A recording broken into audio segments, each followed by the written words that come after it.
టీవీ4 Telugu news కి స్వాగతం. బీసీలకు రిజర్వేషన్లు 50% పెంచి ఏబీసీడీలుగా వర్గీకరణ చేయాలని బీసీ డెడికేటెడ్ కమిషన్ కి సంగారెడ్డి బీసీ ఐక్యవేదిక ప్రతినిధులు వినతి. బీసీల రిజర్వేషన్లపై బహిరంగ విచారణ కోసం సంగారెడ్డి జిల్లా కేంద్రం నుంచి వచ్చిన వెనుకబడినటువంటి తరగతుల డెడికేటెడ్ కమిషన్ చైర్మన్ ని కలిసిన బీసీ ఐక్యవేదిక సంగారెడ్డి జిల్లా ప్రతినిధులు ఈ సందర్భంగా మాట్లాడుతూ జనాభాలో 50% పైగా ఉన్నప్పటికీ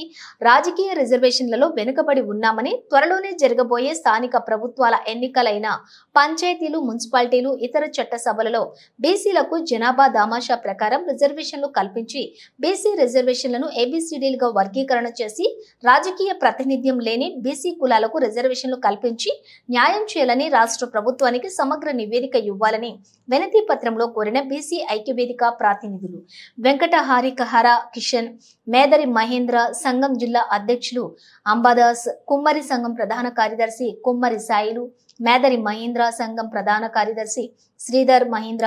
లింగం బలిజ సమాజం మల్లికార్జున పాటిల్, వీరశైవ లింగాయత్ నాయకులు సిద్ధేశ్వర్ తదితరులు పాల్గొన్నారు. చట్టసభలలో కానీ స్థానిక సంస్థలు కానీ ఇప్పటి వరకు అనేక కులాలు మరి ప్రాతినిధ్యం లేదు కాబట్టి వారందరికీ రిజర్వేషన్ల పెంచి అదేవిధంగా వర్గీకరణ చేసినట్టయితే తప్పకుండా సామాజిక న్యాయం వాళ్ళకు కూడా రాజకీయంగా న్యాయం జరుగుతుందని కోరడం జరిగింది. ఈరోజు మరి బీసీ ఐక్యవేదిక తరఫున ఈరోజు పద్మశాలి సంఘం కానీ